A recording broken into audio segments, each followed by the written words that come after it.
Good evening, everyone. Good evening, and thank you all for coming.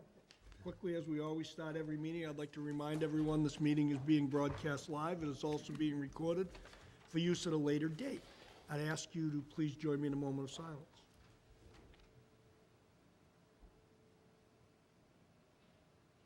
Thank you. Also, would you join me in pledge of allegiance to the flag? I pledge allegiance to the flag of the United States of America and to the republic for which it stands, one nation, under God, indivisible, with liberty and justice for all. Okay, again, welcome everyone. There's been a lot of working going on this agreement, as you will see as we move forward quickly. We need to approve the minutes of January 29th. So moved. Second. Discussion? It was a very brief meeting, if you remember correctly.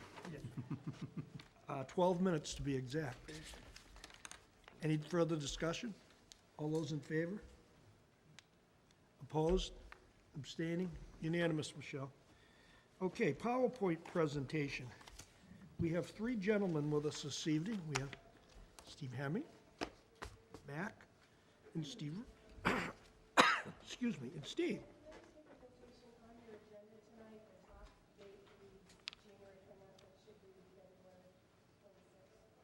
What, Michelle? Right here, she just said the date should be, say, February 26th. On the very top of your agenda, Yeah, it should say February 26th, meeting 6:30 to 6 to 7:30. that's right. It should say February 26th. That's just a date correction. That's nothing to do with minutes. Right. Okay, we're going to have a PowerPoint presentation of the assessment formula. Okay, just have a little prologue here Sure. as we get started.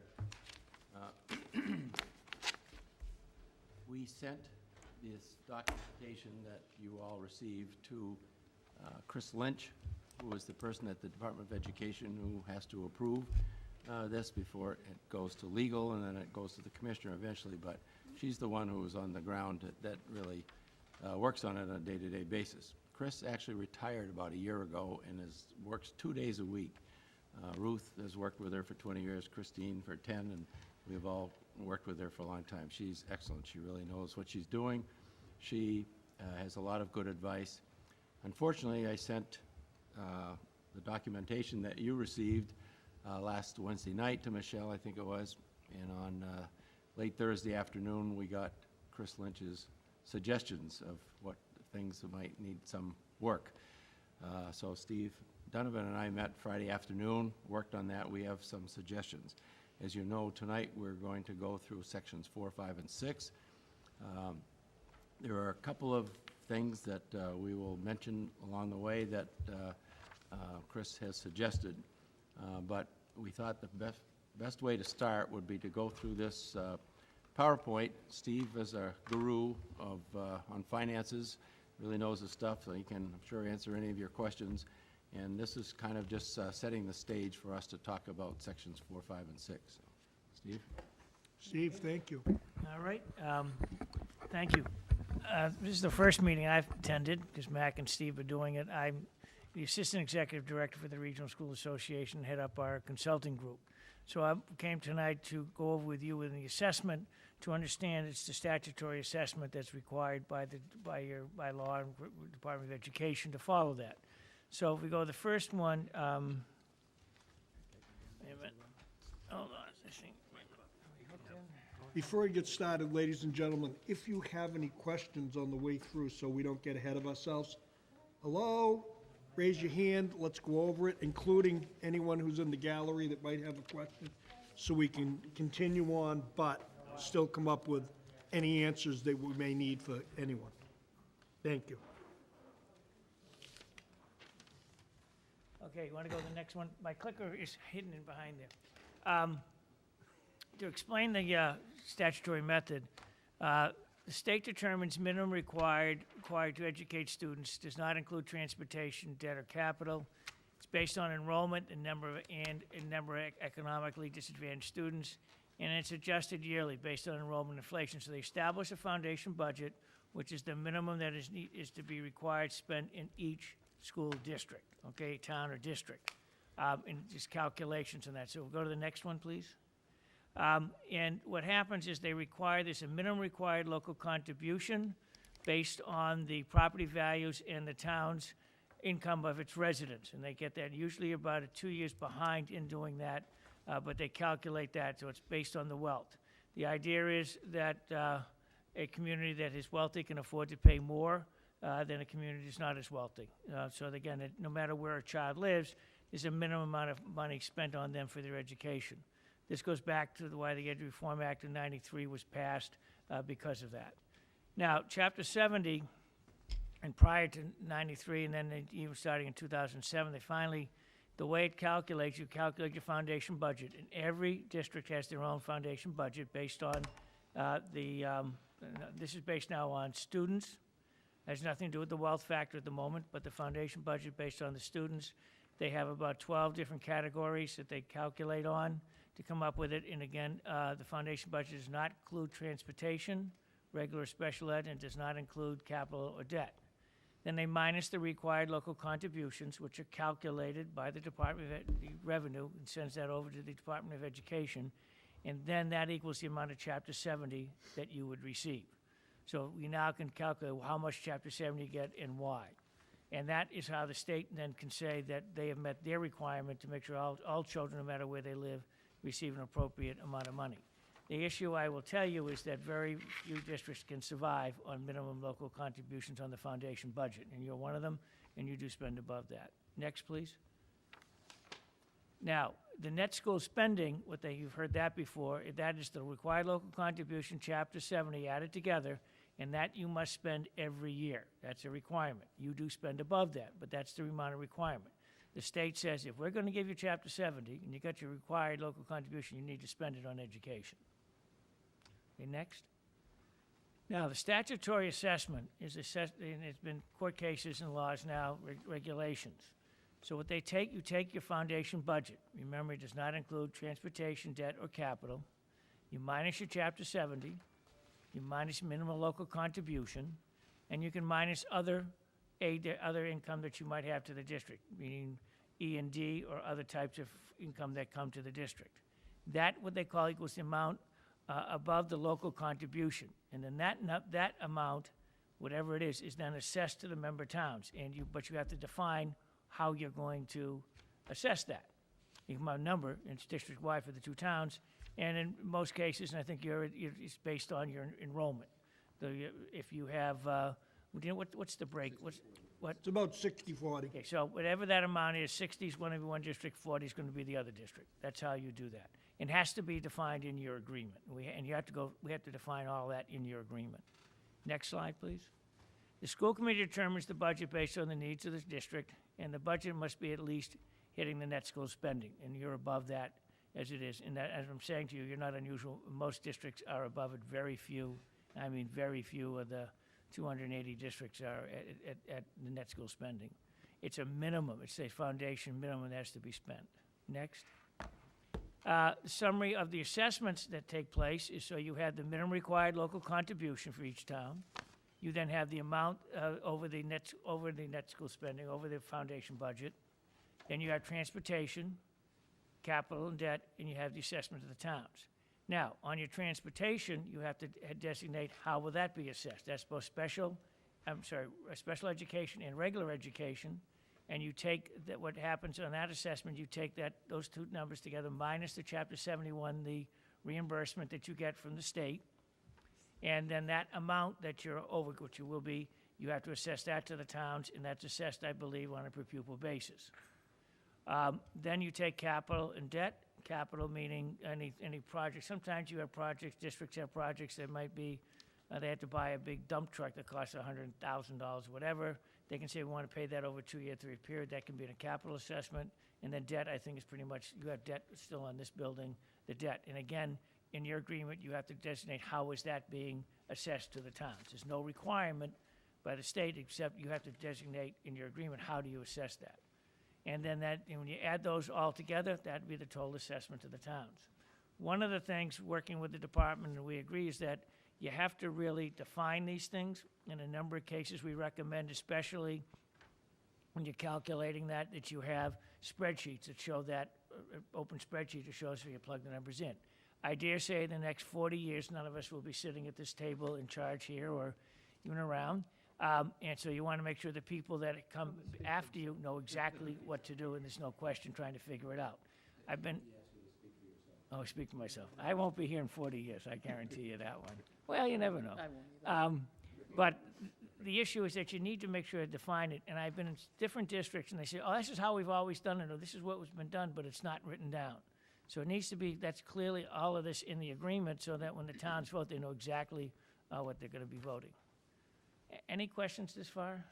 Yeah, one question. On the town assessment, we said it's 60/40 now, but that's not a hard figure, that floats on a Every yearly- year. Okay. What you have to say is that you'll be the student enrolled. Now, the other thing that comes up is a lot of times, and I can't remember what it says in yours, but the October 1 enrollment. Yeah. Now, here's the issue. You have to define what part of the October enrollment are you dealing with. Because if you could say, I'm going to take the foundation budget enrollment, okay, that they give you. Included in that is not only the students that are actually physically in the building, but it's also that you have school choice out. Those children are listed as well in that. And also, I think your out-of-district placement students did. So you just have to decide what enrollment number you're going to use, so there's not a question. Usually everybody goes back to October 1, but now, when it first came out, it was pretty simple. Now it's much more complicated, so you got to decide exactly what that number is going to be when you say 60/40 of what? What's the calculation? So there's no question. All right, anything on that? Okay, go back, could you go back, can we go back one? Yeah. Okay, are there any questions in this? We want to clearly understand, and again, it has to be written in the agreement, and painstakingly written in the agreement, and the words we use, we have to be careful about when you say enrollment, and defining enrollment and so forth, so there's not a question. Okay, we want to go over one other thing with you. Go ahead, next slide, please. Is that, we said the department develops the foundation for each community. The DOR calculates the amount that you can afford, and the goal is to have no community pay more than 82.5 of its foundation budget. In other words, 17.5%, you at least get 17.5%.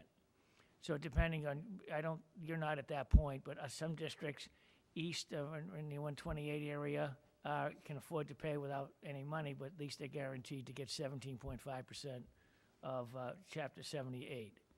Next, please. The next thing is we've developed what they call target shares. It's target share. It's the amount that the state has calculated of the minimum local contributions. Where should you be to provide for the education? How much money should you be able to pay? Right now, the target share for Whitman is 45.28, but you're at 42.5. Hanson is 54.9, you're actually 50. You can see the differences. So the MLC, the minimum local contribution, will increase incrementally each year to get you to that target share. So that's going to happen over a period of time. You'll see some of the minimum local contributions go up because you're not at the target shares, if we got that correct. And I would point out that the region does receive, I think, $14 million over, I'm sorry, 4 million, not 14, 4 million over the chapters, they call Chapter 70 aid that you're getting more than you're entitled to if you do strictly by a calculation of taking your foundation budget minus your minimum local contributions in that number, and you're getting 4 million more. You're what's called held harmless. They don't reduce it from year to year. They could turn around, the state could do that, but every year the legislators vote to maintain at least what you had. Steve, the minimal local contribution, you say it will continue to be increased incrementally each year to get to target year. By who? The DOR will put that and then send it over to DESE and said, here's what you need to go up by. I got it. I just want people to understand, we talk these numbers and we talk the MLC and this and that, but a lot of people watching don't understand. Yeah. Because they don't do it every day. So I'm just trying to It's based define on- it a little bit. And what will happen is they also take into account when you need to increase it, Prop 2.5 limits. So it's incrementally done, so it's not a big, they understand those limits. But you eventually get to what they feel that you could afford to pay. So, and again, you see, you're close, you're like 3% on one and 4 point, other districts we've seen a lot more percentage-wise. So again, you're getting pretty close to that. So, we wanted to go over that first with you to understand the, especially when you get into the section on the assessments, that you're going to be doing the assessments, and it's going to be a little bit of a change in some of the things that you've been doing. The department is being pretty insistent on things being calculated a certain way, and as we get to it, I can talk to you more about it. Okay. Thank you. Any questions? Anyone have any questions? Everybody get that? Very clear. Okay. Chris, do you have a question? No, sorry, there was a. Oh, sorry. I try to be cognizant of getting everybody in. One of the. Dawn? Sorry. Okay. One of the things that we found is that Chris Lynch has some particular interests in wording, and we decided that it doesn't matter to anybody, so we certainly don't fight it, but in your regional agreement, there are many places that says the regional school district. Every time that that's mentioned, she crossed out regional school. She just likes the word district. So we're not going to explain that every time we get by one of those, but we've basically eliminated the word school, regional school. So that's just one of her idiosyncrasies that. Is this something she said was a must? Right, yeah, I mean, Any issues, anyone? so we. So the school, moving forward in the agreement, it's going to delete regional school and it's going to say the district. Right, Okay, yeah. fine. That's just one of the things, and there are a number of little things like that we're not going to, we will, next time when you get this document, all those changes will be in there. So we're going to start with section 4. You can scroll down to section 4, please, Michelle. So our plan is that Steve would read the paragraph, and I assume that you're looking at the one that has the blue strikeouts in it, but Steve is just going to read what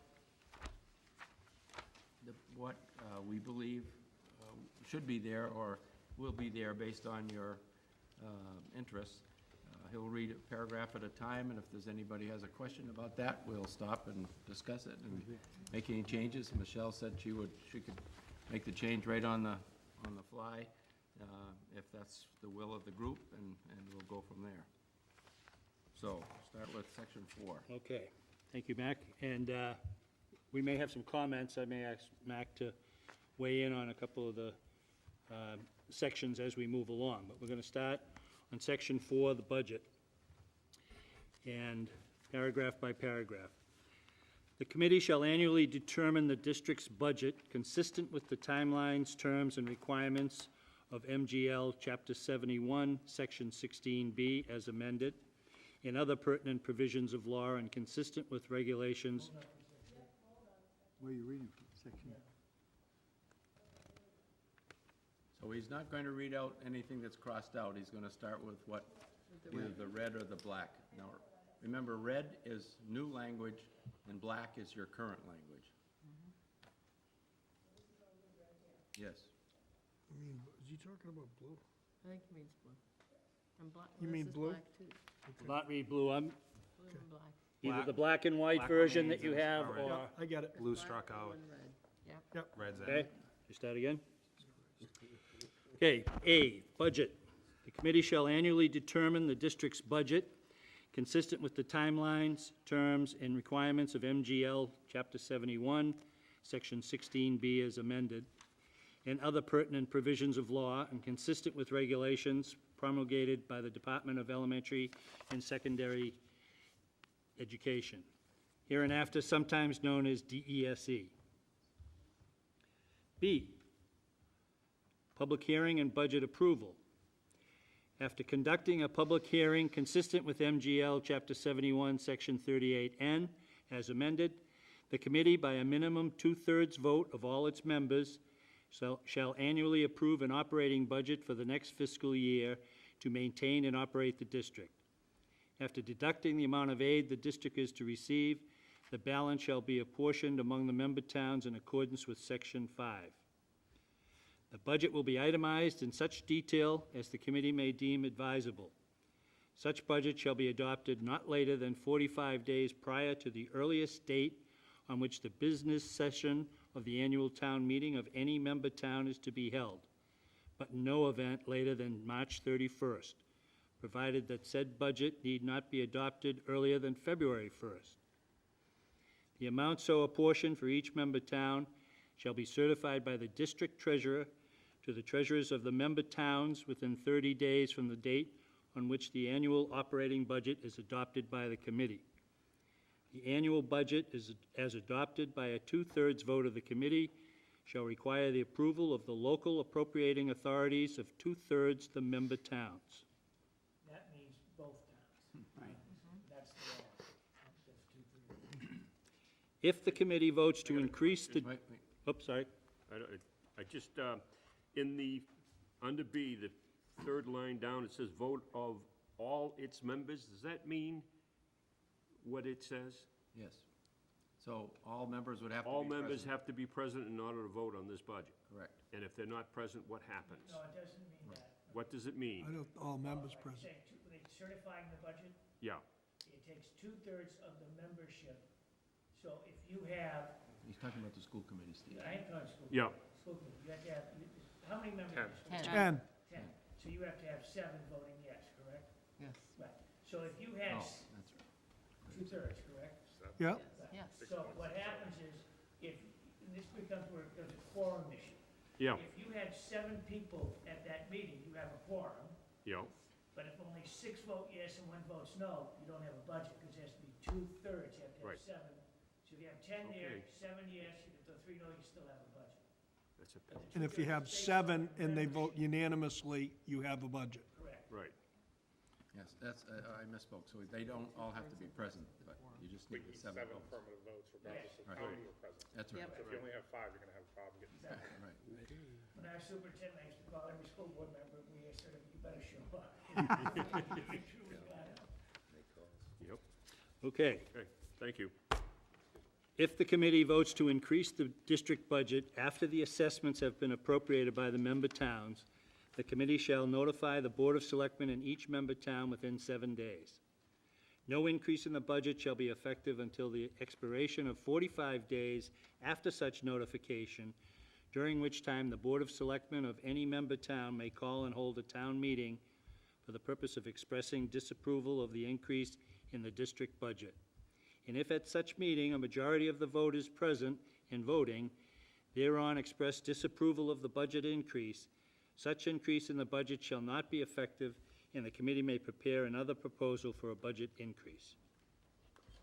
So can we, sorry, I don't wanna go back, but we introduced the term Board of Selectmen in that section. On the section above, go back to where we just were, if you don't mind. Yep. The last line there talks about the annual budget shall require, the last couple sentences, shall require the approval of the local appropriating authorities. Help me, I just wanna make sure we're clear. That 2/3 that we're talking about, or shall require the approval of the local appropriating authorities of 2/3 of the member's town. What is local appropriating authorities? Town meeting. Town meeting, yes. Thank you. So 2/3 town meeting, and then we're back to the selectmen. Because I know remember we Both had this town question. meetings, though, Correct, right, because our 2/3 Yes. is unanimous. Yeah, we had this, yes. I just want to make sure we're clear on selectmen roles versus, Let me just, this Needs. is the annual budget. correct. And what happens is at town meeting, both towns have to vote, and it's a majority vote at the town meeting. The 2/3 requires the 2/3, see, the law says, you know, you have 2 towns, 3, 4, 5 towns. If you were a 3-town district, you have to get 2 out of the 3. If you're a 2-town, you can get both. We're just pulling what the law says, Got it. 2/3. Okay. I have So a this question on that. two-third, Majority.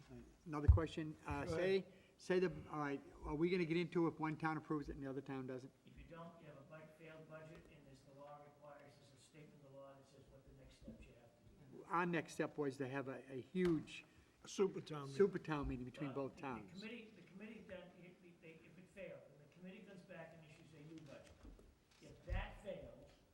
then you're required to go to Okay. a joint town meeting. If that fails, then you're required to do it again. And if you don't have a budget by December 1st, the Department of Education will set a budget for you. Okay. And then they also then take fiscal control. All right, second question on that step. Say both towns pass the budget at town meeting, but requires that both towns go into an override to pass the budget, and it fails at the override. Where are we then? You do not have a budget, you, by June 30th, your superintendent has to notify the Department of Education of a budget. They will set what they call a 1/12 budget, where you know every month that you have authorization to spend money because your schools will still operate. And then the committee goes through its process, and it's very specific in chapter 71, 16, A or B, I'm not, I can't recall which one, it's very prescriptive what you have. Right, so it does not stop the school year from happening? Correct. Okay. No, Danny, we went through this once Yeah. before. You go to the 1/12 budget Yeah. so we can continue to operate. You I can't just wanted just not that open the school. People watching to understand that if the Right. budget isn't approved, that doesn't mean school does not open. No, The Department of Education has the requirement, authority, and they have to do it, they issue a 1/12 budget so you can still operate. And then the district will be able to assess the towns based on that budget, to the assessment, to operate. The towns will be obligated to pay that until that budget actually, either by the towns or by the department. okay. Thank you. So before we move off of, I guess, my comment, so what we're saying is it just requires a simple majority of both towns, even though the language is saying shall require the approval of 2/3 of the members, Well, yes? it's 2/3 of the town, of the. We only have two, I know, but I'm just looking at this 10 years from now, someone's gonna be looking at, I see 2/3, duh, there's only two towns in the Well, district, right? if you, I know it could be added, where, can you get, where is that? I can't see. I think you should add, What shall not, the committee. Just to worry when I start seeing yeah, corrections. you have to, I think we need to you have to clarify go that. back, you need Yeah, to go back. that's fine. I think we need to Say there is- clarify if you that. wanted to say, is that, you could say both towns have to pass it in a simple I majority. think you should put it in there, absolutely put that in there, yeah. No problem. Yep. Say, I'll wait for the him to do that. annual budget is adopted with both towns voted at town meeting with a simple majority at the town meeting. Yes. Yes, please add that, You put yep. the 2/3 agreement. What? Yeah. Everybody get that?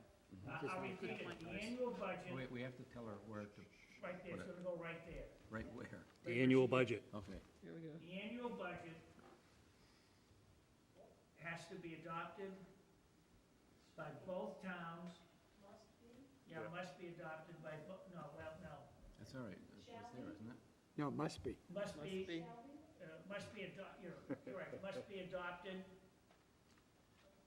By majority voted town meeting. at both town meetings, by a simple majority at each town meeting. I was gonna say, why not just change what was after the comma to, must be approved by both town meetings by a simple majority, Yes. Okay, that's right? fine. If you just change what was after the comma, I think that would, That'll cover it. yeah. Want to say it again? So she can pick up? So if you go back to the original, I don't know if it'll help. Gotta come up with a better way to do this. Oh, yeah. Can you write it out and give I think it's only 2/3 when a capital project comes in, when we have to go out to borrow. I think say, right, town meeting. At least we yes, get it yeah. done. Right, yeah. Right, I mean, right. We gotta make it so that people like 50 years from now will say, oh, yeah, that. Well, it needs to be simple, Danny. If it's not simple, none of us might be here I know it. 5 years, 10 years I from now. keep saying, speak this up. No, I mean, on this committee. Oh, yeah, oh, I'm yeah. not saying up at Colebrook. The only thing you have to do, if another town came in, you have to Keep go an eye back and on put the 2/3 in, because 2 out of the 3 became budget. But of course, if another town came into your region, you'd have to redo the regional agreement anyway. We'd be back to doing like South Shore Tech. Okay, Does that Okay, work? let me read that for you. that's fine. The annual budget, as adopted by a 2/3 vote of the committee, must be approved by a majority vote at both town meetings. I thought we were gonna say a simple majority. A simple majority, I think we should put. Yeah, simple majority. The annual budget, as adopted by a 2/3 vote of the committee, must be approved by a simple majority vote at both town meetings. Okay? Clear. Keeps it pretty simple. Section 5. Section 5, apportionment and payment of costs incurred by the district. A, classification of costs. For the purpose of apportioning assessments by the district to the member towns, costs shall be divided into 4 categories: operating costs, capital costs, debt, and transportation costs. Transportation costs will be considered operating costs. The committee shall determine the amount necessary to meet the annual operating, capital, debt, and transportation budgets and shall allocate such amount among the member towns. You need to remove from there transportation costs we consider operating costs, because it's not part of the operating, it needs to come out. This is under the 4 categories.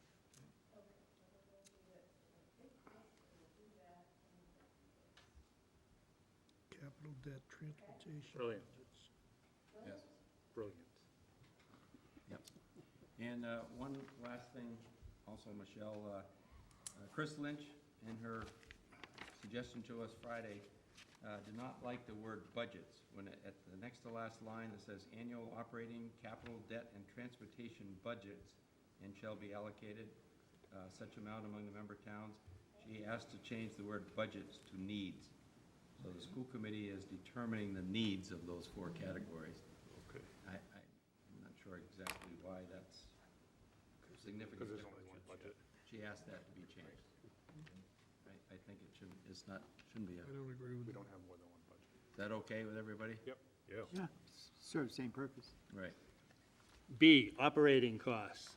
1, operating costs shall include all costs except capital and debt as defined in Section 5C, but shall include interest on temporary notes issued by the district in anticipation of revenue.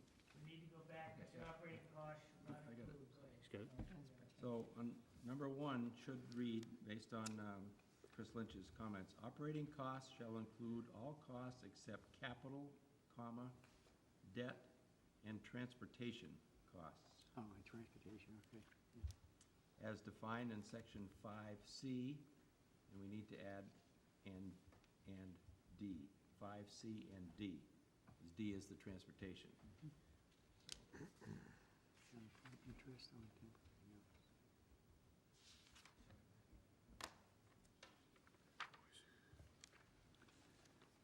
Okay, Okay?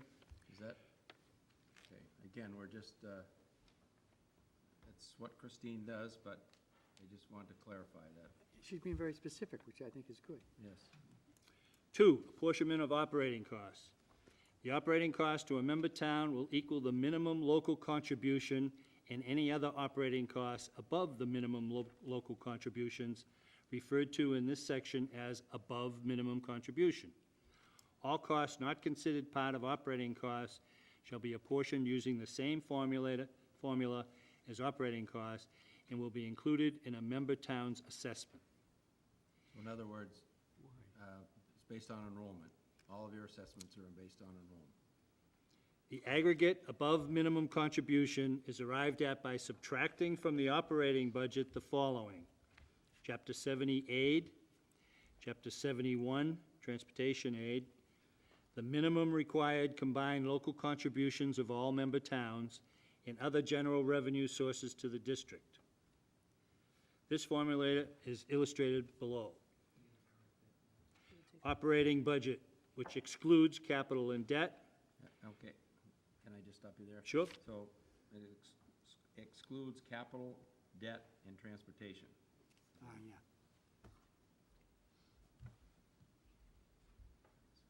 You gotta go back up to the next, the other one. You take out chapter 71, transportation. Okay. We need to take out chapter 71, parentheses, transportation aid. There. Yep, thank you.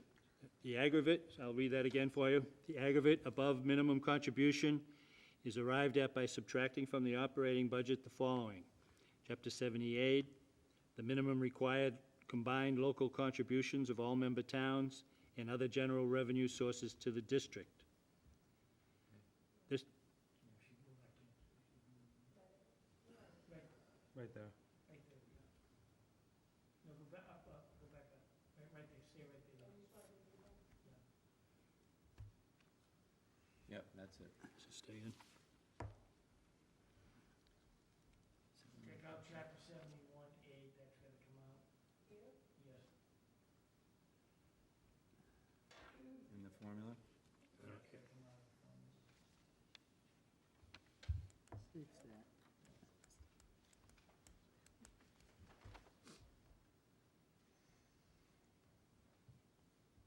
The other general services to the district and the E and D or other types of things that you have that you use to reduce the assessment to member towns. But you don't designate, you say other sources.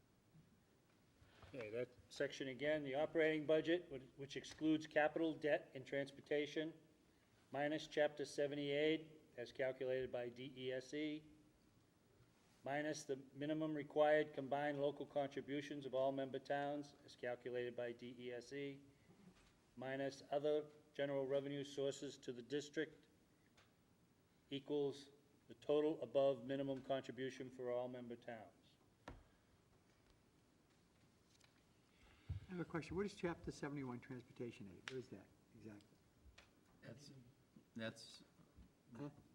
based on all students that are transported more than a mile and a half. Right, well, you have right, but you have chapter 70 transportation.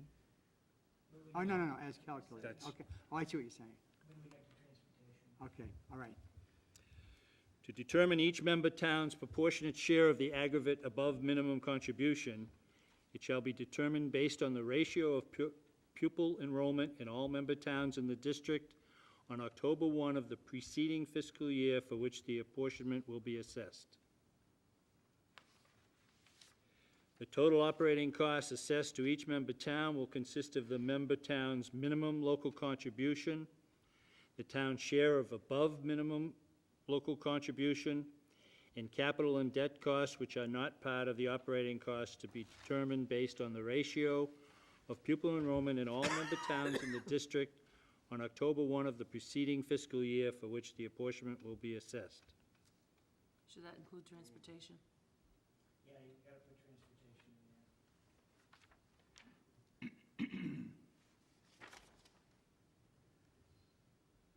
You say, Yeah. Debt and transportation costs. Question on school choice, out-of-district students coming in, is that considered just revenue? yes, Classified under revenue? that goes into a volume account, does not come into your general stream. You can charge directly to that as you go along, but it doesn't come in. Okay. The only thing, my only comment to you is that the enrollment of towns, it says in the towns, enrollment of all towns in the district October 1. Yeah. What number, are you gonna say that, this is where it's gonna come back, is what are you using now? Is it the kids right in the building? Or Yes, the kids in the building. It doesn't include anyone out of district. What So, about school choice? It's not, you're no, not school using- choice is not included in that. So you're not using the Nope. foundation enrollment, Nope, we're just using the total kids in Whitman and the total kids in Hanson. they're actually in the building. Yes. Okay, That are here on October 1. right. All That's right. fine, as long as that, Specified. Well, it also that- includes outside placement, whether they live in Whitman. But that's okay. Yeah, Or doesn't special include outside education, you're- placement, yes. then you need to say that. You need to define it very clearly. So it would be based on the ratio of pupils enrolled in the buildings, in school buildings, and out-of-district placements. Now, the question though I have is, on the out-of-district placements, on the enrollment, you put that, is that number by town that they're in? Yes. Okay, is that, whatever you do? It's all broken down by town right here. Okay, that's fine. But you have to define it in Okay. there, Yeah. so. That's good. Did you get that, Michelle? Yes, I just put it up there, so when we read the paragraph with these two additions and Right. highlighted. Pupil enrollment in all member towns in the district, yeah. As long as everybody, the wording, you have to decide as long as you understand what that means. This one, Chris Lynch, she said she's gonna ask us. The ratio of pupil enrollment in all member towns in the district and out-of-district placements on October 1st of the preceding fiscal year for which the apportionment will be assessed. Actually, Chris didn't mention that this time, I don't believe, but when we were working on the South Shore agreement, she asked to include the phrase "at district expense." So all the students going to school here at district expense. And I think that's to make sure they're not counting school choice in, for example, or something. So You mean out-of-district students at district expense? No. In district, right? Oh, just And should that be in district? Yeah. Yeah. But take out the, In the district. In all member towns, In the district, at, what was the language, at what expense? At the district's expense? at the district's expense. And out-of-district placement on October 1. ratio of Yeah, because in the district, to the casual reader would include school choice, right? They're in the district. Exactly. I know, that's why I think we need to clarify it here. You might need to put there are resident students, residents or something of that nature, that they live in the community, they go to the school. Resident students in the town and resident students in out-of-district placements. Correct, resident. Okay, let's put that in where you think it should That's be. what it is. Yeah. Yeah, So resident in front of member yeah. of pupil enrollment in all resident member towns, or resident pupil, It's really residents. Resident pupil enrollment? resident pupil? resident pupil. There you go, that's it. Resident, that's it. Pupil enrollments in all Yeah. member towns in out-of-district place, that's it. Now, this October 1 is the certified. Do we need to put that in there? Doesn't get certified till December, but the Yeah, they that's know what it's, that. okay. That's what October 1 is. Okay. Yeah. I didn't know if we had to mention it or not. We just always give an estimate Yeah. before, but it's not really real till they certify. You wouldn't use it before that.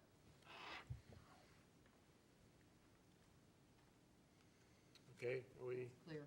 good with that? That's good, thank you. 4, special operating costs. Special operating costs include costs unique to a particular town for maintaining programs or services. These costs will be borne by the particular town. In this case, Chris Lynch recommends deleting that. The concern there is that, what if one of your towns says, we'll come up with $1 million to have a special science program in our elementary school, but it's not gonna be in the other school. So it's, Yeah. this kind of is open door to allow something like that to happen, and she feels that that is It's either all or nothing. not a good precedent. So, I guess, and we don't know why that was in there. It was in there 50 years ago. So, does anybody feel strongly that we shouldn't eliminate those two sentences? Can we think of a situation where this is ever Well, applied? Whitman has crossing guards and, But we don't pay for that. right. But they're paying for that out of their budget. Right. Right, And we the used to, towns- though. We do, but the towns, Maybe that's why it was in there. Yeah, could have been 'Cause we- crossing guards. right. Yeah, but we don't do that I anymore. mean, I know we Because it- call it out right. separately, but non-mandated Yeah. busing would. fit At the one same. time, crossing guards and, that's why it was in there, I almost Right, guarantee it. But it and, wasn't. Now that's a town expense. I mean, what would we do, right, if Hanson decided they weren't gonna pay for non-mandated busing anymore, but Whitman decided they wanted to? That'd be a problem. I mean, I know we call it out a little bit differently under transportation, but I feel like the special operating costs kind of give us the flexibility to say one could do it and the other couldn't. yeah, the same thing like with non-mandated. What if we added busing. what if we added non-academic to the term costs, right? I mean, is the concern that one town is going to provide an academic service to their It says pupils? Programs and services. That's the Right. main issue. I mean, obviously, we don't know without asking her, but I would think that she's thinking about we're a regional school system and that's what we are, a region, and You mean we're two consistent. towns and both Right. towns should get the same. 'Cause they're same all ability coming to from the same do. regional high school. Yeah, it'd have to be And- fair and equitable, there's no question Yeah. about that. Yeah. It should go. But we do have a unique difference In transportation. in transportation. Well, then why don't you address that under transportation? We have, Yeah, it's very specific under transportation. doesn't really fit. Okay, How we've about- already addressed that under Well, you transportation? might get to How it. about if we get to that, if you don't think it addresses that, we'll come back to this Okay, section, okay? everybody all right with that? Yeah. Saying okay, but, Yeah, everybody okay? good, okay. C, capital costs. Capital costs shall include all expenses described in DESE's chart of accounts and the 7,000 function code. apportionment of capital costs. Capital costs will be apportioned for the ensuing fiscal year as follows. Each member town's share of the capital costs shall be determined by computing the ratio which the sum of its enrollments on October 1 of the fiscal year immediately preceding the year in which the committee votes to include capital cost in the budget bears to the sum of the pupils residing in the member towns and receiving education at the district's expense on October 1 of the same preceding fiscal year. Yeah, that's the language Is that I that- was mentioning before. Is that, are we being consistent now on what our October 1 numbers are? Saying Seems like we residents. should define it once up front. We're gonna have to define it again, same definition. Every time we use it, we define it? Can't we just put it as a definition up top, somewhere that says, like, anytime we refer to enrollment or In parentheses, Get a right, definition. further referred to as Yeah, October 1, right? You could say, a Enrollment. suggestion, maybe October referred to the capital, how you did the operating cost numbers, if you want. Yeah, so, Help us understand what the concern is about which October 1st we're talking about? No, we just don't want to have to define it every time it further appears in the agreement. So every time we get to October 1st, we're going to have to add that same language over and over and over again. Well, generally, Chris Lynch likes that, thinks it's less confusing. If someone only looks at one section, you'd rather not have, people have to figure out, go to another place to, I mean, we can do that. We can, We want to keep this as simple as possible. We don't want this to be confusing, jumping all over from page to page, because that's going to be a problem years when different people are here. I think we want to keep it as simple as we can. So we want the same wording in there, so you Simple means redundant. Right. Yeah, okay. does. Elementary school, Wait a minute, three, is she gonna put, let's do it right now, where you wanna put it. So some of it's enrollment, so resident people enrollment So- in the town school district. is it this language we're using, or is it the previous language? That is the previous language. Previous language. what'd you say? That is the previous line. I think she just inserted the previous line. Yeah. Yep. Okay? Yeah, And then you said that last sentence, you said districts when you read it, but this said regions, so I changed it to districts. That's fine. Yes. Education at the district's expense. He said regions. Okay. Good, thank you. 3, elementary schools and middle schools. Each member town shall be responsible for paying the capital costs as detailed in subsection 3B for its respective elementary school. As relates to the elementary and middle schools in each town, capital costs shall include but not be limited to such expenses described above as exceed $5,000. I have a question there. I just, as that paragraph is written, it appears that the capital costs are described for both the elementary and middle school, but member towns are only responsible for paying capital costs for the elementary schools. It just needs to make that first sentence include the middle school, right? Yes, that, I was going to, Elementary and middle is Ele- Otherwise, Middle is it left out. reads like, it describes them, but it doesn't require payment. Yeah. And the other thing is, just if we could have a little bit of history on why that $5,000 threshold is there, do you know? Well, Yes. Could you explain that? Initially, when the regional agreement was amended in 1992, no number was put in. In the late 1990s, there was a movement to have the number be 5,000. It was approved in Whitman, but never approved in Hanson.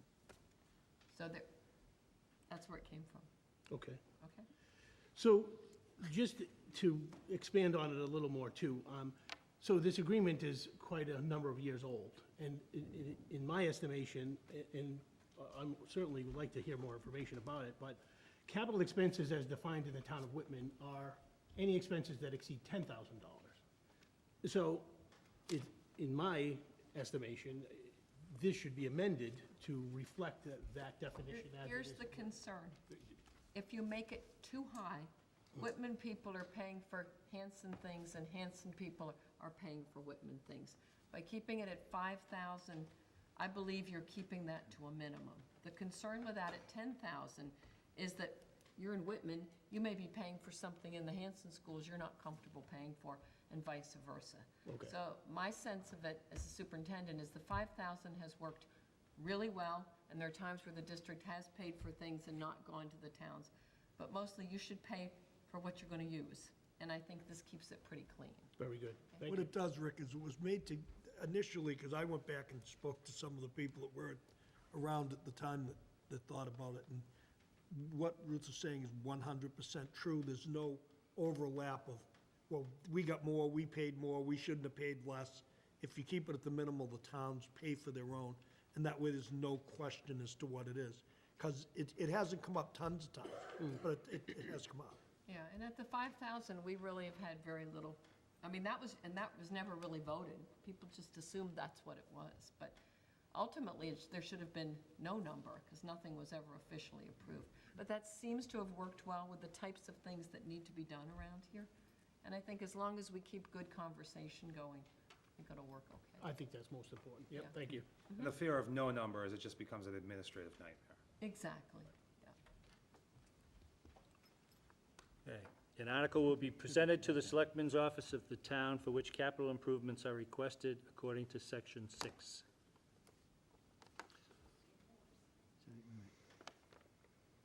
4, high school. The high school is owned by the district, therefore capital... Wait, we got, Should you be consistent and keep it Board of Selectmen, not Selectmen's Office? Yes. That's silly, or is that? No. No, it I should be. thought, we haven't above said Board of Selectmen, sometimes otherwise known as Selectmen? Oh, you wrote that, okay. I don't know, I will check. I don't recall that. No, Either, we need to fix it, though. You want to say Board of How do we present it to the Okay, why don't you Selectmen's put that in office? and highlight it now, and I'll go back and look. And then it's Thank presented you. to us. If it's given to me, I may not give it to the rest. It said the article will be presented to the Selectmen's office. I don't have a problem with that, because I look at it this way, it's presented to our secretary, then the secretary puts it to town administrator, which goes on to our agenda, which then is presented to us. I think if it's presented, say somebody presents something to me, and I forget about it, as a selectman, right? I think if it goes to our office, it's there, it's there. It would, wouldn't it be presented to the Board of Selectmen At- at a right, meeting? Right, at our next, right. Okay, because if it's presented to the Selectmen's office and it falls behind a filing cabinet, then No. nobody sees it. No, that doesn't. It's happened. Yeah, Yeah, it was, So I think it should say to the Board of Selectmen yeah, that's good, Jim. and not office. Yep, okay. okay. Yeah, Basically, it's, yeah. that's good. Yeah, that we know, we all know what happened then. Don't want to, I sent it to the office. I don't know where it went. Sorry. I'm with you. yeah. 4, high school. I agree, Jim. The high school is owned by the district. Therefore, capital costs for the high school will be apportioned to member towns according to Section 5C2 above. D, debt. 1, debt shall include the payment of principal of and interest on bonds, notes, or other obligations of the district to finance such debt.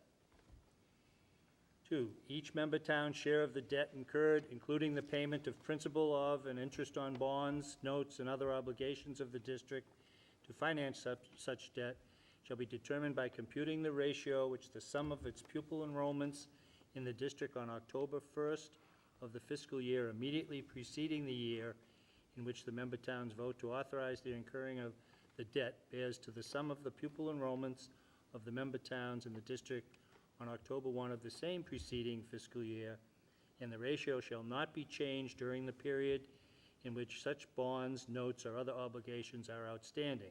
Wait, so I think we ought to include the same definition there about For October 1. October 1. And those Yeah. two spots? Yes. Wait, hold on. This is the town's independent debt? So, like, the building. share, their portion. Right, well, the next section talks about district-wide debt, so are we just talking about, a school? No? This is debt by the district. High- It's what? This is debt by the district. Debt. So this is still district-wide debt? Yes. Right, not townwide. Okay.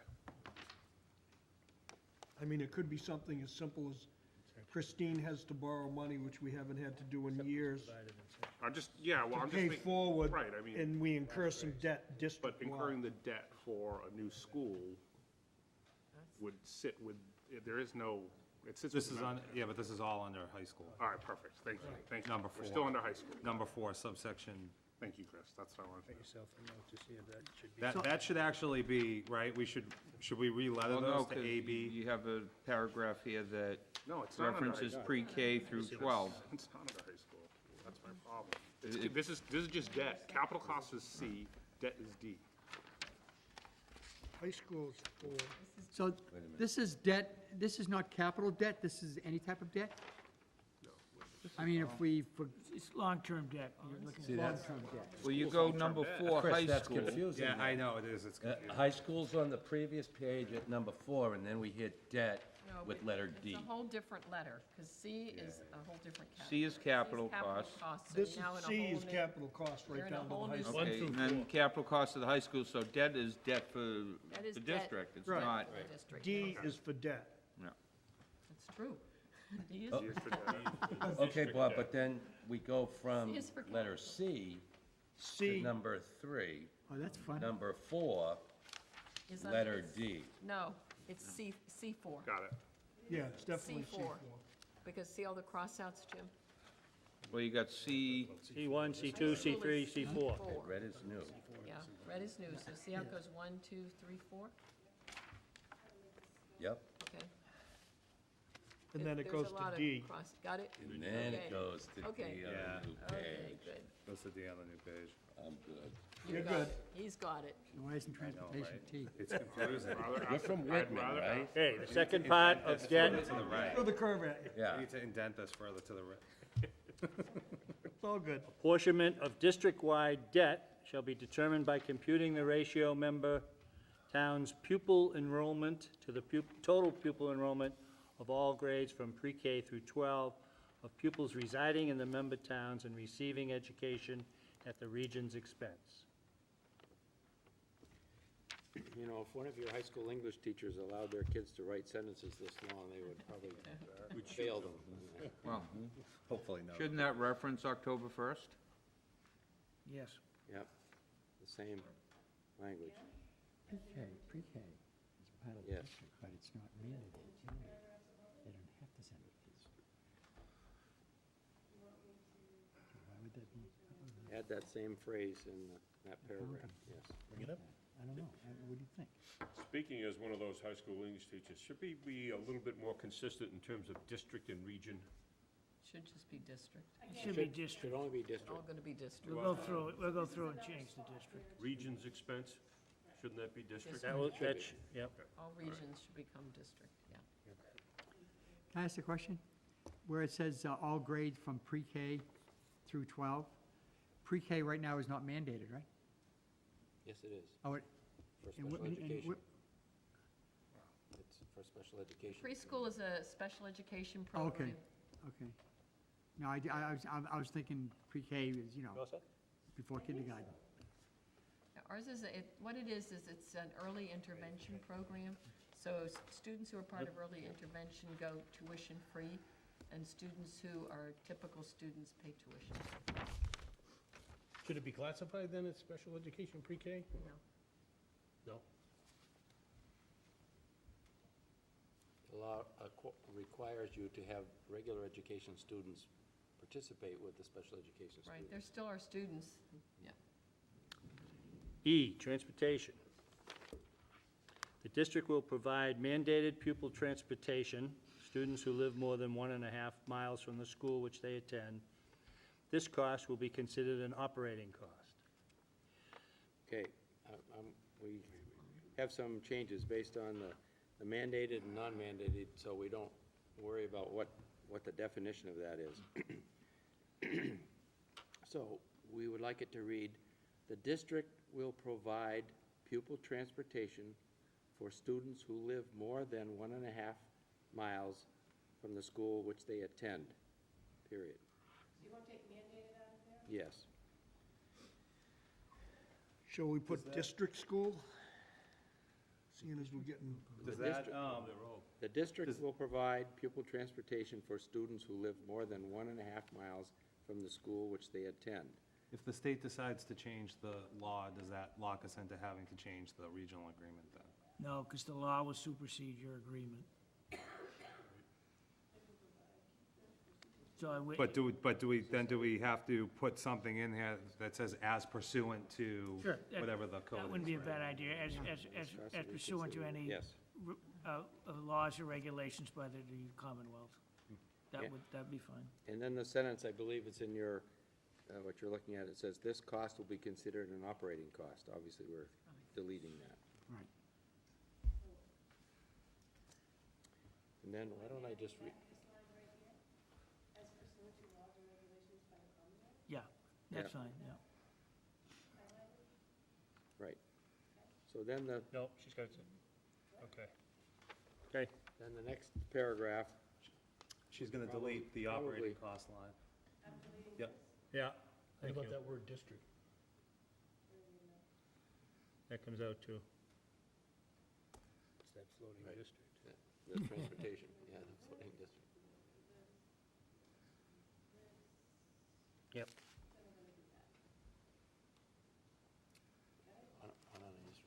So the next, again, we took out the mandated versus non-mandated language. So we think it should read, "The cost of pupil transportation for students who live less than 1.5 miles from the school which they attend will be paid by the town in which the pupil lives. The percentage of the total pupils being transported less than 1.5 miles from each member town will be multiplied by the total cost and assessed to each member town." Oh, that the I'm sorry, language? it's billed, that, Chris wants us to say will build to each member town as opposed to assessed, to make it clear that the school district isn't really assessing them, they're just billing them for the cost of that special transportation. So, how are we doing there, Michelle? The last sentence is, "The percentage of the total of pupils being transported from each member town will be multiplied by the total cost and billed to each member town."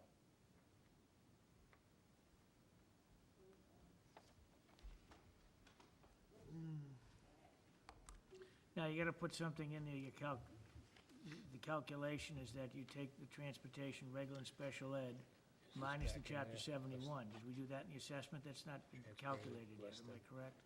Second time. Correct, there hasn't been a calculation. So we have to do a calculation. What? Bring language back next time with that, or In there twice. not address it now? Put the calculation Yes. here for the assessment. Calculation. So the assessment would be, you take regular and special ed transportation, minus the chapter 71 reimbursement, and then that difference for the, is then assessed to the member towns for more than 1.5 miles. But then the other mile and a half, you are then billing them for those that are transported. But it's the, you gotta put special ed and regular together, minus the chapter 71, and then you do it by the pupils, the standard one you've been using, I assume. So that should come right under regular, where it says district will provide pupil transport. Right, It should come under that, right after that, right? yes, correct. Yeah, that'd be good. I have a question on non-mandated busing. If we're busing kids, under 1.5 miles, non-mandated, do they have, by legally, does there have to be a seat for every child that lives at that point, less than 1.5 miles, even though they may decide to walk? Yes, well, when she organizes it every year, Diane Naughton has to, guarantees the seat. The biggest hassle, I think, is like Hog Memorial and Homeland Drive area, the middle school, they can cut through the woods, and they're 200 yards away, yet non-mandated busing.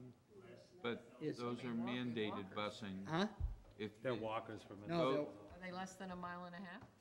as the crow flies, yes, but as legal boundaries go, no. right.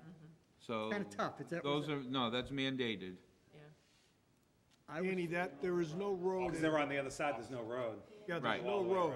There was a road, but the town decided to put rocks there, now there's a gate there. Well, Yeah, but we don't, nobody, that is owned by, there's a piece of property there that's owned, or it was owned by a bank, Right. okay, or FDIC, et cetera. Going back to when Brian O'Connell was town administrator back in 2001, I believe, Whatever, yeah. they wanted to give it to us for $1. If we own that, then now they have a throughway, and it was quote-unquote legal. We don't own it, though. Right. We can go back. Okay, we never, You sure that's considered mandated busing yes, in that area? Legal throughway. right, there's no legal throughway, there's no, See, I was no way told for the- way back when Lloyd Patrickin was around, that because the town chose to block that off the traffic, then that's what, but the town doesn't own a piece of that property that's crossed. okay.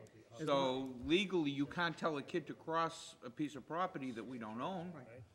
Okay, So, I, Is that to yeah, I wasn't too sure of that, thank you. transportation there? Could I suggest we can go back and we'll talk with Ruth and Christine, and get the wording on that transportation, so it's in there, For the calculation. the calculations. I mean, it's very simple what's gonna be, what we just said. well, it'll spell it out. Yeah, you gotta spell it out, because then it goes down to, you take a look at F, that tells you what your total assessment will be. So I think it's gonna be a change there. But it's gonna be your operating, your transportation, your debt, and your capital. F, times of payment of apportioned costs. 1, the total assessment to a member town will equal the total of the operating assessment, capital, and debt. Gotta add So transportation. we're gonna add transportation. Spells it out. So we'll say equal the total of the operating, capital, debt, and transportation assessments.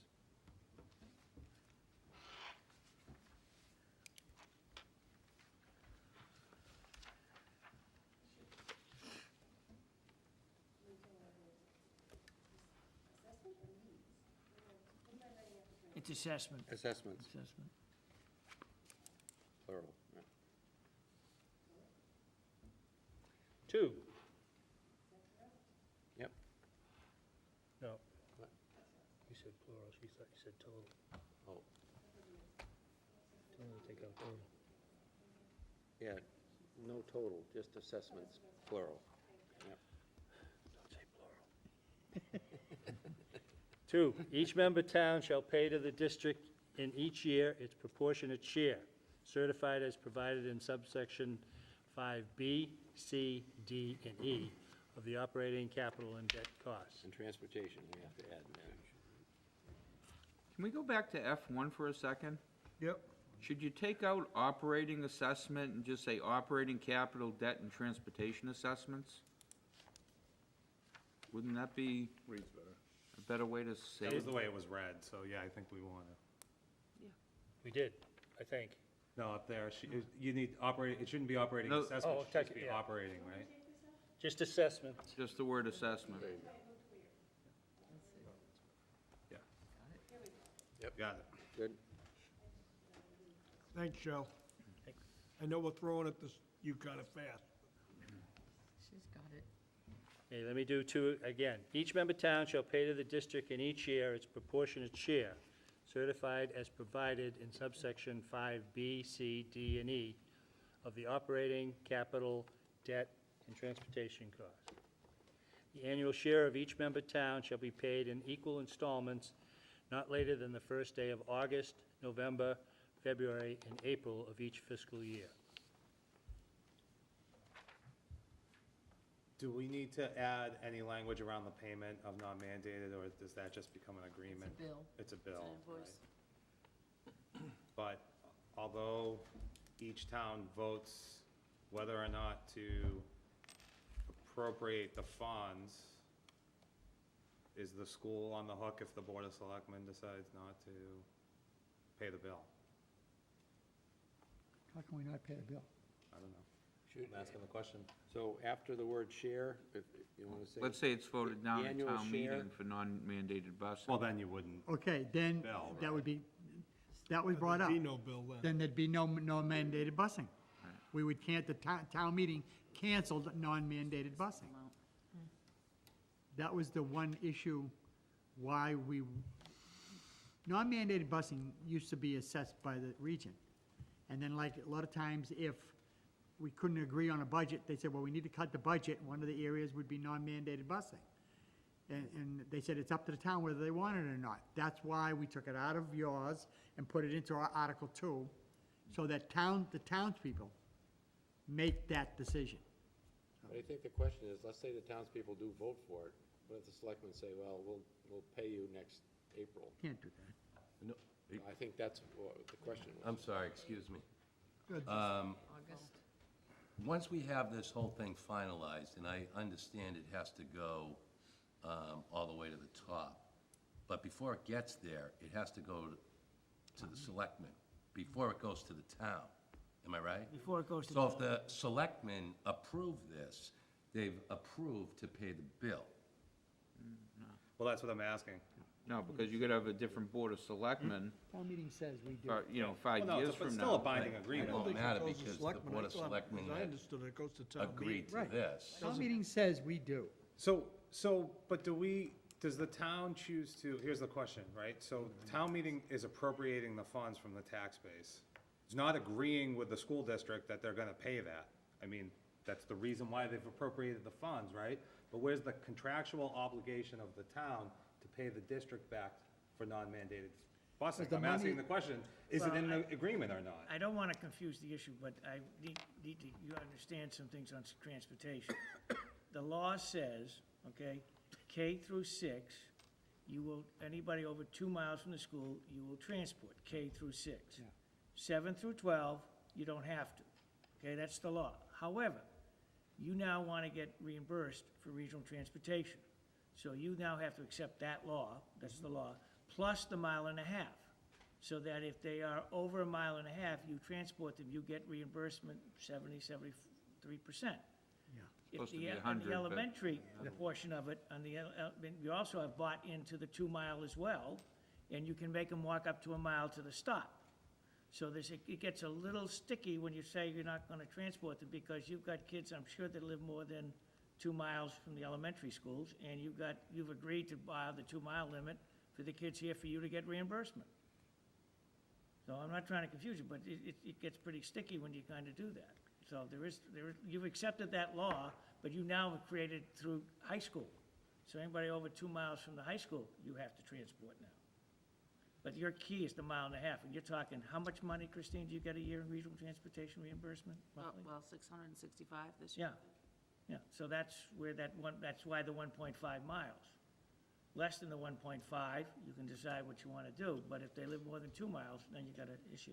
I thought the issue Right, was, but the issue's the less than the 1.5, right? So we're agreeing separately with the towns that they're gonna raise and appropriate funds to fund non-mandated transportation, so kids less than 1.5 miles. And that's K-6, K-12, by the way. Right, so my question is, what stops the town from saying, I'm just not gonna pay it? Then they don't get a bus ride. Yeah, that's it.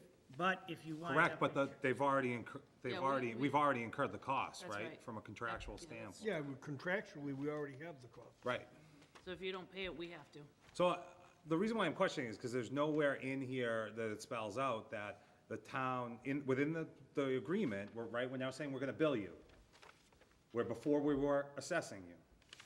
So do you want to We've put changed the something... language. Do we need to put, I'm asking the question, I'm not a lawyer, but do we need to put something in that basically says, hey, if we go down this path, you're gonna pay the bill, right? This is the legal binding contract between the town and the district. Okay, you can turn around, I'm talking as a selectman now. You can turn around and you can say, okay, if the townspeople decided that financially they can't afford non-mandated busing, but you've already agreed to it as a region, then I think there's something in your contract as a region with your transportation, the busing company, to say that it is based on town meeting's approval of non-mandated busing. You'd never get a contract. I mean, what are you gonna say? I We mean, get a 3-year, we get a 3-year contract with a 2-year extension. yeah. So- But I'm just saying, if town meeting tells us no, there's nothing I can do and they say, no, we're not paying that. I can't say, well, we're paying it anyway. But that's not the issue, because you would have the lead time, because you're approving funds for the next fiscal year. Exactly. And the Okay. money's there, right, all right. What this is saying is, even though town meetings appropriated the money, what, and I don't know what in the world would stop the right? town And Whitman from. says, I need the 300,000 for something else. Well, you know But the something, school's then we already end up gone down suing the path, town. right? I mean, if they But say, there's no contractual basis for the lawsuit. Right, there's no contractual What are you basis for the suing? lawsuit, that's my we're, point. we're suing them because we've Well, what assessed happens- them. We'd have to charge the kids that ride. The families. I think to Chris's point, what would be the harm of just putting language in that's? Let's put language in here, I don't wanna, there's 3 different areas that I think are becoming Now, look cumbersome. what the state gets away with. You know, 100% on regional transportation. When was the last time you ever saw that? Yeah, I guess my only point is, there should be language in here that basically says once, that the town agrees to pay the bill. Or just, yeah, just a paragraph saying You that you the could say town. the town agrees to pay, Well- transport kids living less than a mile and a half. Because I think the way the language was written was just billed, right? I would say To each member town and billed. And if you looked at it that way, then the town, our town, other than the. Well, wait a second. Each member town shall pay to the district in each year its proportionate share, certified as provided in subsections V, B, C, D, and E, of the operating capital and debt costs. The annual share of each member town shall be paid in equal installments not later than the first day of August, November, February, and April of each fiscal year. But that's for the assessment, this is a bill, That's so the- do we and need to that's for add in? over a mile So and a let's- half. Right, do we need to add in the bill? What if we said after the word share, the annual share, parentheses, including non-mandated transportation meeting, they're of each voting to member accept town the shall be whole paid in equal installments. No, You gotta go mandated, back to, you non-mandated gotta go busing is a back to separate E. No, matter. they're Hold on, voting to you accept gotta the go whole back to contract. E and put in E if you wanna do it, But it only saying says we're that gonna bill they, you. the towns agree to pay that cost, and they will be billed. Yeah, we put it right in the paragraph above what Right. we're talking about. Yeah. And The if the cost of the, you gotta take out the word non-mandated, you get less than a mile and a half. And they agree to pay, they agree to provide transportation for students less than a mile and a half, and will pay the bill when receiving. But I think Pay there's the still bill. a concern about, again, what if What they about say if we we'll added pay it some- in April, and you've had to pay for it all? Why wouldn't you want to put it in the place where you're talking about the 4 annual installments? That they would They have usually pay, right in August or September, they pay it in full. for the whole thing? Mm-hmm. All right, so That's the one they pay in full. But you gotta have something in here that they've agreed that they're going to Okay. provide that transportation, if that's what you want, for less than a mile and a half. Okay, saying that, then. Upon receipt of the bill, right? Because do we put terms on it? We don't put like net What- 30, right? So upon receipt of the bill, to be paid by each member town upon receipt of the bill. What about if we added into the contract, once a contract is entered into with a bus company, the towns will become responsible for the non-mandated busing until such contract is renegotiated, or, because once the contracts are done, you're bidding a contract on total student involvement.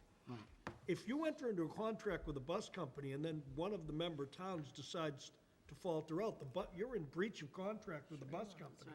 You're opening a contract up to renegotiate it in a mid-year, if this happened to the town meeting. Unless, okay, unless that is part of your agreement when you negotiate your contract with it. Yeah, if you change, either way, Right. you've got to either change the contract or change the town's participation. Because I don't think Can the- we should can be the taking town- something out of the town Can meeting. you obligate the town for more than a year at a time for appropriating money at town meeting? You can't. You can't obligate them for more than a year at a time, because every town meeting is voted, right? Right. So you couldn't put anything in there with the bus contract, that they're obligated annually, or We more need to than just. spell this out, I think. I never thought we'd get into this. Well, do you want the towns, I mean, how do the townspeople feel about kids walking a mile and a half to someplace, or do you feel for safety? It's always unanimous. Yeah. Right. I mean, there's never a question. Never been. Yeah, it's been an open question. Right, It's $300,000 that could pay for a couple of teachers. It's going to be a question if we continue to be 11th from the bottom. 7. But you don't pay for Seven, or whatever. non-mandated busing.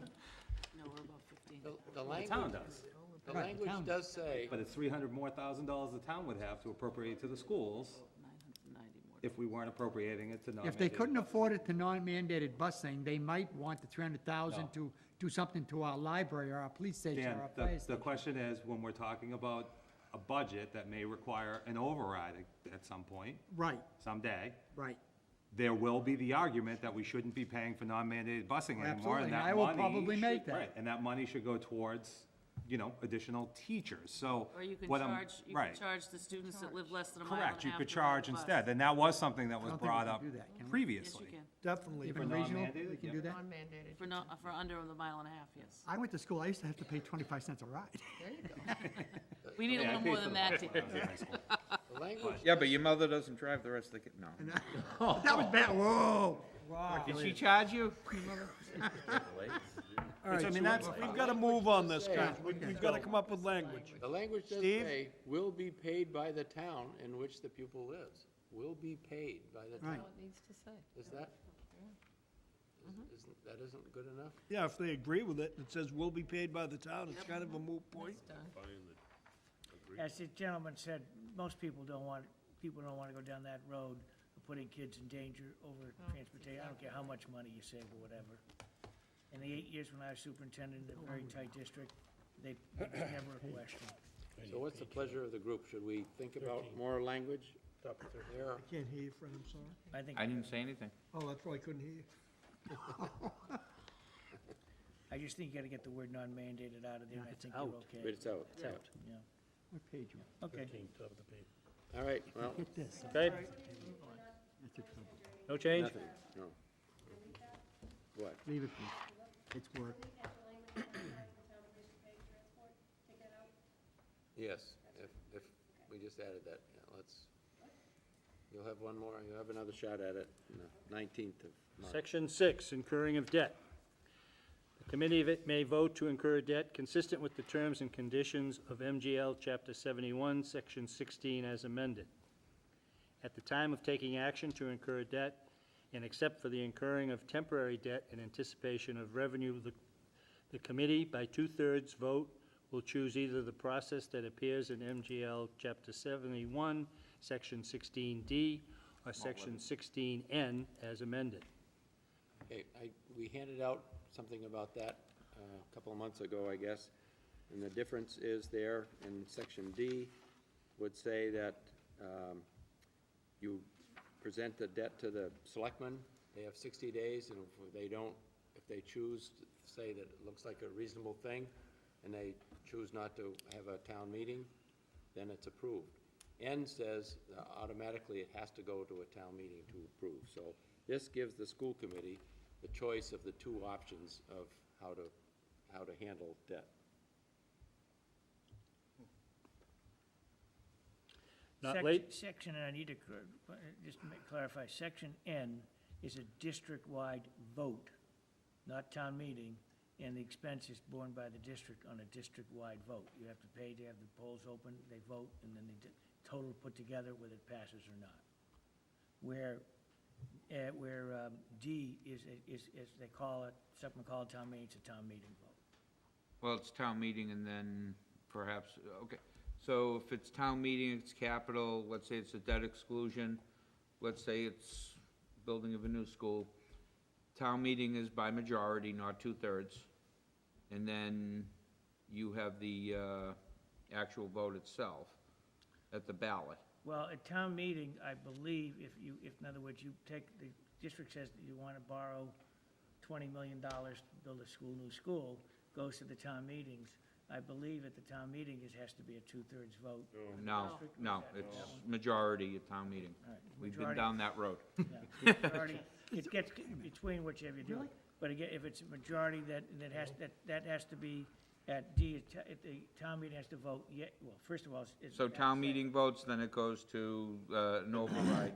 Is that in both towns, Bob? Under N, Majority? is it, Still a majority. it's a majority, but is it, is that the override per se, or does it have to be two separate questions?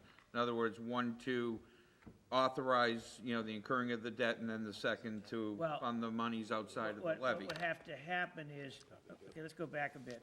Let's take N for a minute, okay? So N, they vote, they send it out to the selectmen. The selectmen Yeah. say, no action, go ahead. Another time they said, we want to go to town meeting, because we're going to need to do a debt exclusion for our town. So it goes to town meeting. Now, in that particular case, if town meeting is going to vote authorization for borrowing, then that becomes a two-thirds, if it's a debt exclusion. Not just a simple, at that point. If it's a debt exclusion, town meeting says, well, yes, we can do a debt exclusion, we're gonna borrow, that has, I believe that's a two-thirds. to I know borrow. under small d, and Yeah. I know we've had our attorneys, Again, up that happens each town, if the towns say yes, then the district can borrow, okay? okay. D, So, N and- says, yeah. that is you're gonna have a district-wide vote, majority of all the voters together decides it, and then the towns are on the hook to however they're gonna fund it. And in that case, they might have to go to do a debt exclusion. Okay, then what happens, so they would have, could they have two questions on one ballot? Sure. Okay, and let's say one question passes, the second doesn't. Well, you'd have to ask your lawyers whichever one on that one. I mean, all it's That's saying a is that worst can of the worms. debt is sent to the towns. Yeah, The towns, and the towns then have to deal with how they're going to say yes and how they're gonna fund it. But then the N is that it's a district-wide vote difference, okay? You have a ballot vote. and it's by the entire district, so it doesn't matter what Whitman approves and Hanson Right. doesn't. It's the majority Together, Super town meeting. together, right. okay, by simple, Simple one that's vote, a simple simple majority. majority, It's simple majority. at Then the ballot box. At the ballot box. So the towns have to decide how they're going to fund it, whether they now wanna put on for a an override, that they're debt exclusion if they want to. So, it just gives you the option of either one. Well, we're not here to amend the state law, right? It's all state law. Right, we're not here to amend That's not the state purpose law. of this Right. meeting. Right. But you need to, people need to understand that. No, but, I mean, I know it. It's an option that's not typically followed, but it is available. yeah, Yeah, Section- usually D is followed. yeah. Section 7, last paragraph. Not later than 7 days after the date on which the committee authorizes the incurring of debt, other than temporary debt, in anticipation of revenue to be received from member towns. Written notice of the date of said authorization, the sum authorized, and the general purpose or purposes for authorizing such debt shall be given to the selectmen in each member town. That's the best run-on sentence yet. Thank you. Lawyers wrote that one.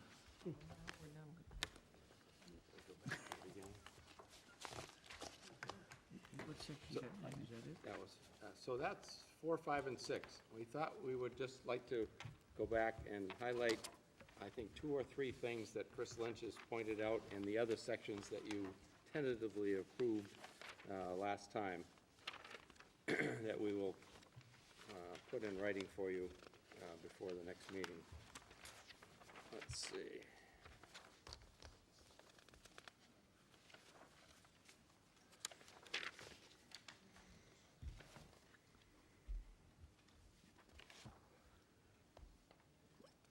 Actually, I guess there's nothing in the first 3.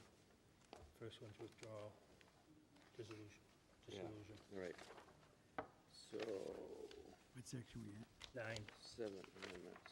Section 9? Section 9. Withdrawal. Yeah, section 9, withdrawal, A, limitation. Chris Lynch said we should make sure it is clear to people that if a town were to withdraw from the region is dissolved. So it's not like one town can leave the region and the other one is going to continue with the same school committee or part of the school committee. It dissolves. So we've added in the first sentence, the withdrawal of a member town from the district will result in the dissolution of the district That makes sense. and will be affected by the amendment to this agreement. We had this conversation with Ruth and Christine this afternoon. According to your current regional agreement, it appears to us to read that either town can vote to get out of the region, and that it'll just automatically happen. Matter of fact, there's a word automatically. This is the K-8, not the whole thing, K-8, wasn't it K-8?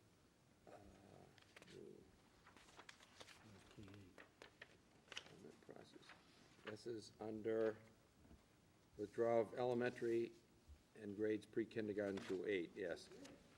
You'll see under section C, notification, the last paragraph, just above D, it says, "The district shall thereupon revert to and include only grades 9 through 12 inclusive, and all provisions of this agreement referring to grades pre-kindergarten through 12 inclusive shall also be deemed automatically to be amended to refer to grades 9 through 12.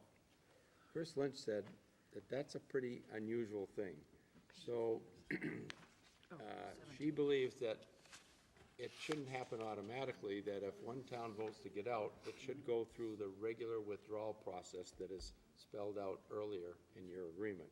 In other words, that there would have to be a new, this agreement, a regional agreement would have to be modified, and it would have to be approved by both towns, and then approved by the commissioner. So I guess we need to know what is the intent of this group. Do you want to have one town to be able to just say, we're getting out, and that happens automatically? Or do you want it to have to go through a process, an amendment process, that would include both towns? That's the crux of it. I have a question. Why do we have this language in here at all?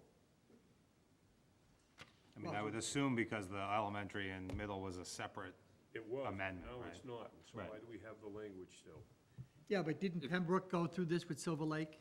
No. They got out of their region, and they became their own school They were system. never organized pre-K. Yeah, they were. Oh, whatever, They yeah. were just Yeah, but you have the curveball that this high school is owned by two towns, basically. You know, Yeah, so but it that's- states in the agreement that either town would still incur you debt. still- Right. So the point here is you remove that language and it forces both towns to the table to renegotiate the agreement It does. for the high school, Right. right? Which would make sense because costs could be different, right? There are things that you Well, may change. have to renegotiate. Changes a lot. Right. Everything, students, where students go, things like that in the region. Well, if you added a town first, then it would be a different story. Now you have three towns. Right, well, if you added So it, now you you need- have to you have to modify have the different agreement completely. I mean, it feels like that language doesn't really serve any purpose except to make it easier for somebody to say, I don't want to be part of pre-K to 8 anymore. I Interesting.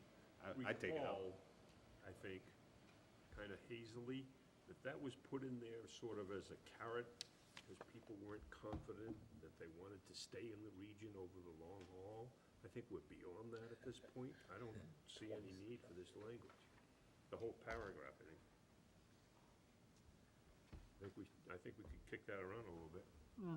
So there are three options. One is keep it the way it is, that one town can automatically dissolve the union, the region. Two is to modify it so there has to be a process, and three is to remove it. And that's up to this committee to. make Well, a if you remove recommendation. it, what does it revert to, right? The previous language? Yeah, there's a withdrawal language above that. Yeah. That just talks in general about dissolving the region. And that would revert to that. Which would then force you to renegotiate the high school agreement, right? Right. Right. I would think It would there'd tell be a you, cost you have to associated with renegotiate, withdrawal. do the whole regional agreement. Right. Yeah, Well, if there that wouldn't be a happened, region at Well, that point per se. Well, it'd be a high as- school region, right? It'd be a 9 to Right. 12. Like it used to be. It'd just be a Right. 9 to 12. But realize if one K-8 goes, the other K-8 is also going, so now you're gonna be back to where you were, a high school, two K-8s, each with their own school committee, they're gonna have to have their own they have Yeah. superintendent, they can share Yeah. the central office, everything else. Right. the burden of that cost would probably never see that happen. The discussion has come up, Yep. but, you know, it's all like, we'll just do this, it's easy. But nobody's ever spelled out what the initial cost would be. And some people actually, Steve, thought that might be a cost savings. you've got, number one is, how are you going to divide up assets that you have? And the second piece is, how are you going to divide up your liabilities, of which your big one now is OPEB, and health retiring, other liabilities coming down the road, how are you going to divide that up by your towns? In fact, what happened when this has come up for an issue with the department, they actually called us in. Mac and I had to go in for a meeting because this has been a concern from theirs, both on how they do regional agreements, but also withdrawal issues, because some people have been saying, just what you said, we just go out, not realizing all the ramifications of that.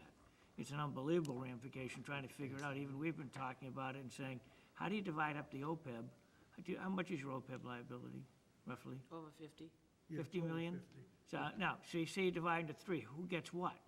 And then you're paying for the retirees, which one do they go with? Right. I mean, it's just, yeah. What's the length of their service? Yeah. Where were they working? One did work in an That's right. elementary school, then went to a middle, and then came here, and then went back. How are you gonna do And it? then it's also the future, where they're going to go. I mean, so, to a certain extent, I wouldn't mind saying to you, just get rid of the withdrawal for the K-8. You've got a region, then do with the other, if something happens, you gotta go through the amendment process. And by the way, the amendment has to be approved by the department. So again, it's not gonna be a willy-nilly thing.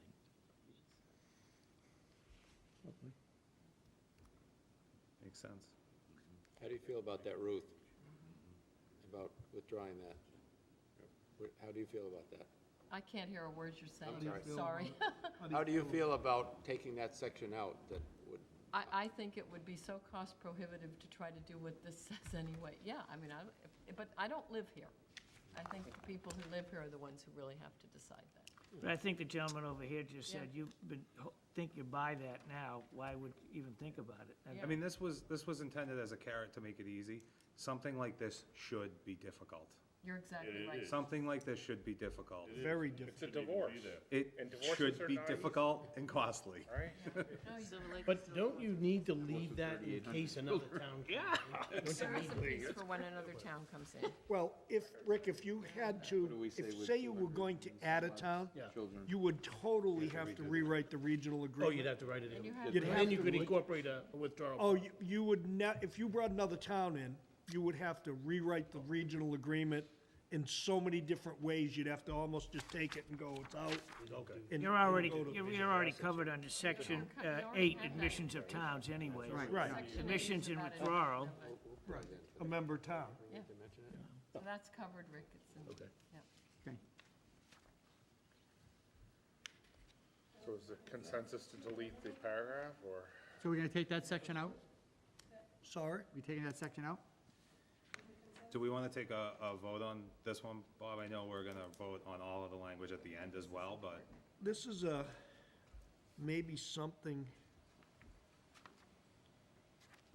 I mean, I'm all for voting on it, no question, we have to do it that way. But I'm thinking we're gonna have to put another date in, we're not gonna finish this tonight. well, we have March 19th Yeah. as our next To meeting. finish it up. Yep. And it'll give everybody a little time to maybe Look at the language. get the feel of what people are watching or thinking we should, I mean, I'm all for voting. I mean, or just outline a process, what a process would be. I think it is up above, right? This was Yeah, I think it's. specific only to certain grades. Yeah, the section before outlines how it Withdrawal. would have to work. I just think the language is self-destructive. There's really no rationale to have it there now. So take out the section. I'm just rereading it quickly. No. Well, we're starting here. Yeah, down here, this one here. That makes more sense. Yeah. Yeah, this here. Or just this.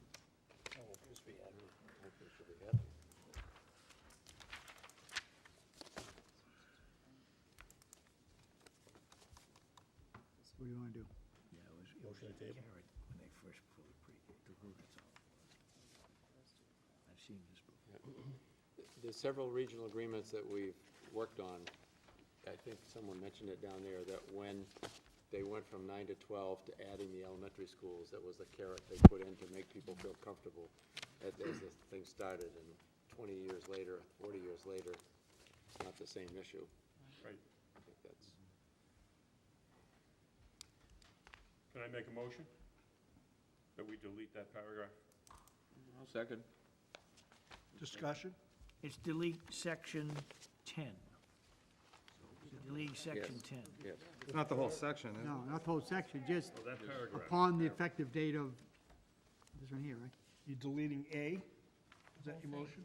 No. Paragraph above D, right, Jim, is that what you're talking Yes, about? that's what I'm talking The about. Well, paragraph. the whole thing is Oh, it is section withdrawal 10, of yeah. elementary, the whole thing, look on the bottom, It is that, it is. withdrawal of elementary. Oh, yes, Whole- I see what you're saying, I okay. think would be the whole The section. whole section would go. Yeah, And it'll all revert up to the previous section. exactly. Yeah, how you amend the agreement. Well, there are other Yes. processes to do it. Yes. You just don't have See the what K you're saying? piece. Does everybody understand what That whole thing, that whole the section. motion was? Mr. Egan's motion? Could you please read us back your motion, Mr. Egan? To remove section 10, withdrawal of elementary grades pre-K to 8. Mr. Is that your motion? Mr. Small seconded. I can't hear what you're saying. You motioned to remove section 10, withdrawal of elementary grades pre-K to 8, Yeah, the entire section. yep. Oh, shebang. If we look at section 9, I think it's, That's what I'm looking at now, just to Yeah, see if it covers covers it. It covers it. Yeah. You're reading what Okay, 9 so I have a motion and the second. Is there any more discussion before we move to the vote? If you look at it, it's kind I of. want to make sure 9 covers apportionment of capital costs after withdrawal. Yeah, I think it does in the procedural part. Obligations of withdrawing member towns, C. It's got OPEB, all of that. C, letter C.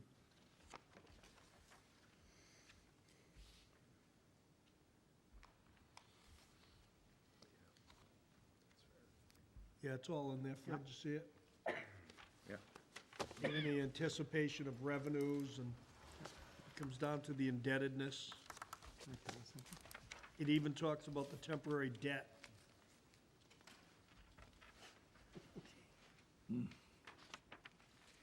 Actually, the 2 sections are almost redundant.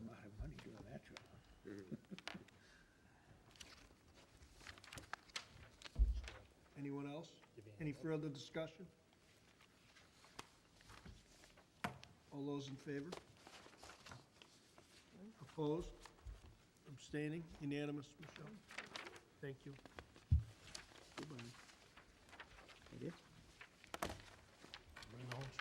Okay. So that's good. We'll make the changes that are, actually, thanks to Michelle, we have the changes that you made tonight. We'll add in a few more that Chris has given us. Again, she will reread everything she said in the next few days and talk with us again, certainly before the 19th. And so we should be able to have everything in here that she would like to see and that what you've done. And hopefully we'll be in good shape for the 19th. I have on the agenda public participation. Dawn, is there anything you'd like to say? Okay. Thank you. Future meeting dates, 6 to 7:30 on the 19th of March. The next meeting date after that is the 30th of April, if needed. Hopefully, we won't need it. We can wrap this up on the next date. Any questions about anything we've talked about specifically with this meeting? I'd entertain a motion to adjourn. So moved? Second. All those in favor? All right. Thank you, everyone. And you thought self-serve.